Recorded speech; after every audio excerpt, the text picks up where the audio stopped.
It's time to make the brine. It's super easy. So we're going to start with water.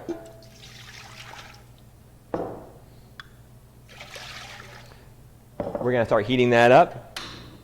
And stick with me till the end, and I'll put the full recipe up on the screen so you can use this recipe to brine your turkey this year and impress all your guests.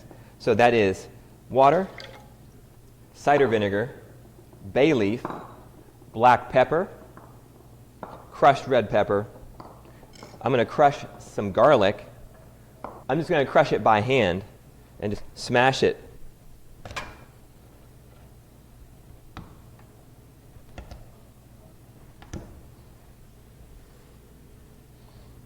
And put those in. Brown sugar and kosher salt.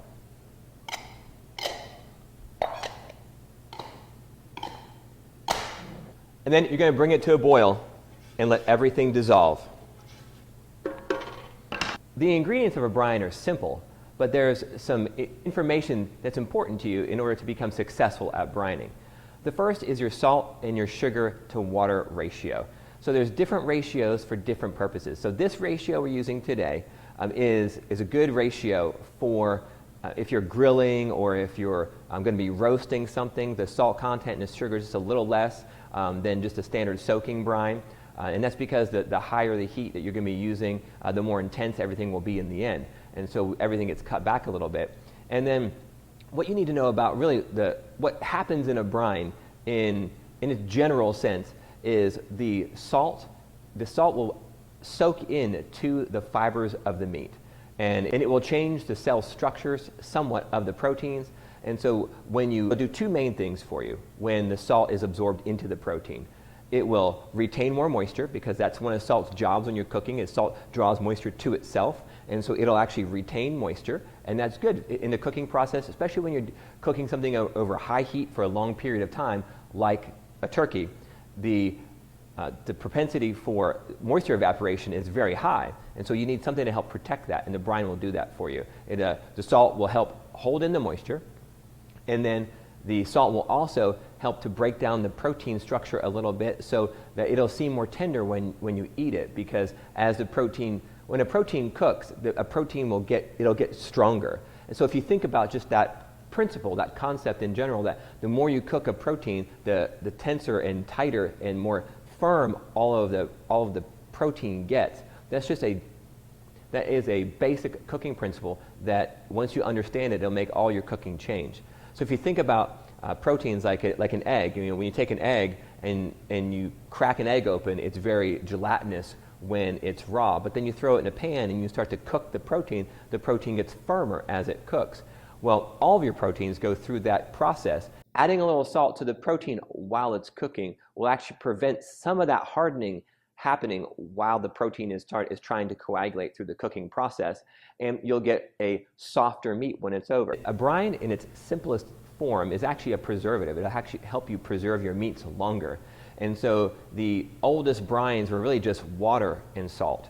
But then the addition of sugar, you probably know this already, but sugar and salt, they balance each other out. And so when you add sugar to the brine, it does help balance the flavor. That's sugar's main job when it comes to the brine, is just to kind of give you balance with the salt, but also adds that a little bit of sweetness, and it helps with the browning when you're roasting something. The sugar will help with the browning effect in that part. And so our brine is almost coming to a boil. And so when it comes to the simplicity of a brine, it's usually salt, sugar, and water. And then anything else you add to it is a little bit of your choice. So I add a little bit of cider vinegar to this recipe because cider vinegar will give flavor, and it'll also help, the acid will help break down the protein a little bit as well and help keep it soft. Then I add a little bit of crushed red pepper and the bay leaf and a little black pepper and garlic, just because I like those flavors and they blend really well together. And so once your brine comes to a boil, you're going to make sure all the sugar and salt is dissolved. Give it a stir. And then, once it's dissolved, turn it off and you let it cool. If you're under a time crunch and you want to make your brine quickly, what you can do is put half the water in as cold water and bring it to a boil and let it dissolve, and then take the other half of your water as ice and put it in to cool the brine down. Because you never want to put your raw proteins into a warm brine. Preferably let it cool to room temperature and then put it in the fridge until it's chilled before you put your protein into the brine. And then once you can put whatever protein you want in this brine. This one is probably not the greatest for a red meat, but it's really good for poultry and for pork. So you would take this brine and you want to submerge your meat into the brine, and from there we'll do about an hour per pound of meat.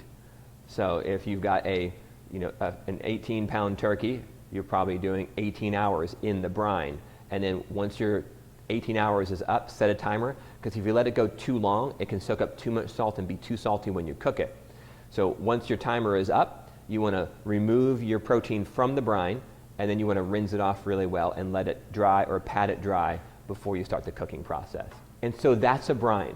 It's simple, and it'll make your turkey or any protein that you're cooking more moist and juicy and a little softer to eat. It's so easy to do. You can make brine, put it in your fridge, and keep it for a while, and just use little bits of it when you're ready. So as promised, if you made it this far, I'm going to put the recipe up on the screen for you. As promised, here's the recipe that I like to use on a regular basis. This would be like my daily go-to brine, and I make a batch of this, keep it in the fridge, use it in small amounts for anything that I might be cooking. This year, use this brine for your turkey, and that will help you win Thanksgiving this year. Thanks for watching this video. If you've got questions, make sure to leave them in the comment. Please like and subscribe, and come back for more tutorials to help you win at cooking every day.